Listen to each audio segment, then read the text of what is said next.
Hi అండి, welcome to my channel. This is Aleru Praneetha.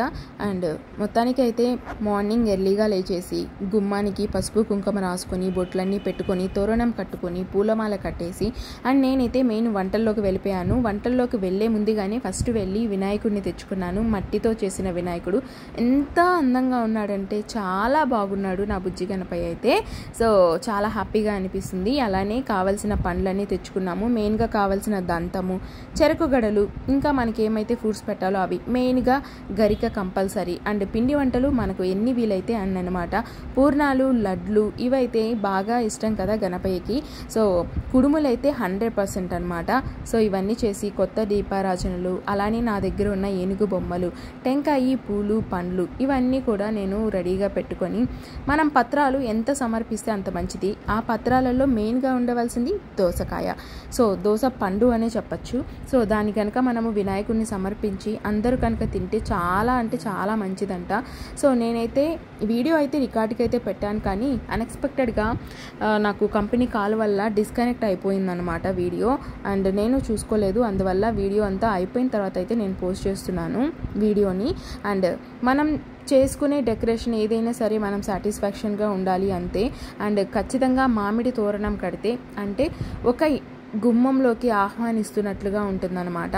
మనం use చేసే అక్కడ ప్రతి ఒక్కదానికి కూడా పసుపు కుంకుమ రాసుకొని గంధపు బొట్లు పెట్టుకున్నాకే మనమైతే స్టార్ట్ చేయాల్సి ఉంటుంది. చూసారుగా నేను చేసిన పిండి వంటలు అయితే. సో ఇవన్నీ ఫస్ట్ నేను పిండి వంటలు చేసుకుంటూ అండ్ మిడిల్లో అండ్ కొంచెం కొంచెం సర్దుకుంటూ ఉన్నాను అనమాట. సో నేను పీఠాన్ని కూడా ఏర్పాటు చేసుకున్నాను. చూసారు కదా, చాలా చక్కగా అయింది పూజ మొత్తం. కానీ రికార్డ్ ఒక్కటే అవ్వలేదు, అదొక్కటే అనమాట. అండ్ నేను లాస్ట్ ఇయర్ అలానే చేశాను, ఈ ఇయర్ ఇలానే చేశాను. అండ్ మామిడి తోరణాలు చూడండి ఎంత బాగున్నాయో. అండ్ అలానే అరటి పిలకలు కూడా దానికి తగ్గట్టుగా సైజుతో మనం కనుక తెచ్చి మనం అలంకరించుకుంటే చాలా అందంగా ఉన్నాయి. నేను ఇక్కడ యూజ్ చేసిన ప్రతి ఒక్క దానికి మధ్యలో ఆఖరికి నేను మామిడి తోరణంకి యూజ్ చేసిన దారం కూడా మొత్తం పసుపుతో రాసి తర్వాత యూజ్ చేశాను. అలానే నేను సీతాఫలం కానివ్వండి ఇవన్నీ ట్యాగ్ చేశాను కదా, కట్టాను కదా, వాటిని కూడా పసుపుతో రాసిన తర్వాతే ఆ దారాన్ని యూజ్ చేశాను అనమాట. ఇక్కడ యూజ్ చేసే ప్రతి ఒక్కటి కూడా పర్ఫెక్ట్గా క్లీన్ చేసి గంధపు బొట్లు పెట్టుకున్న తర్వాతే నేను పూజలో అయితే పెట్టుకోవడం జరిగింది. అండ్ ఏ విఘ్నాలు లేకుండా చూసే వినాయకుడు కాబట్టి మనకు ఖచ్చితంగా ఎటువంటి కార్యమైనా ఫలించాలి, దానిలో ముందుకెళ్ళాలి. అది చదువు కావచ్చు, వ్యాపారం కావచ్చు, ఏ రకంగా అయినా మనం ముందుకు వెళ్ళాలి అంటే, ఏ విఘ్నాలు లేకుండా ఉండాలి అంటే విఘ్నేశ్వరిని పూజించడం కంపల్సరీ కాబట్టి. అలానే వ్రత కథ చదవడం వలన మనం తెలియక ఏదైనా పొరపాటు జరిగినా, అంటే మనం ఈరోజు చంద్రుడిని చూడకూడదు కదా, సో అలాంటివి ఏమన్నా జరిగినప్పుడు వ్రత కథ ఆల్రెడీ మనం విన్నట్లయితే అక్షింతలు వేసుకుంటే సరిపోతుంది. సో ఇదైతే ఇంకా ప్రీవియస్ ఇయర్ అనమాట.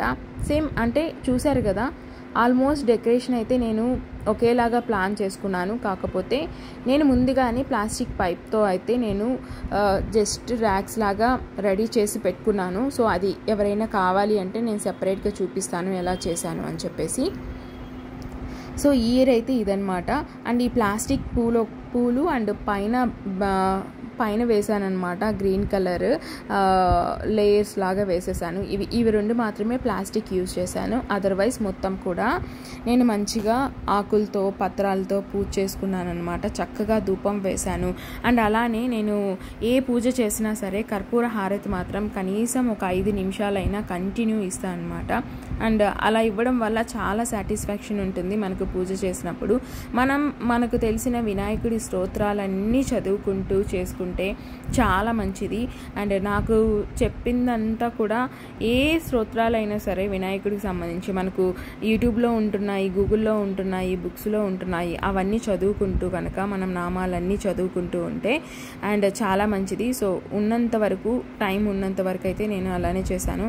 చూశారు కదా, ప్రీవియస్ ఇయర్ కూడా సేమ్ అలానే చేశాను అండ్ ఇయర్ కూడా అలానే చేశాను అనమాట.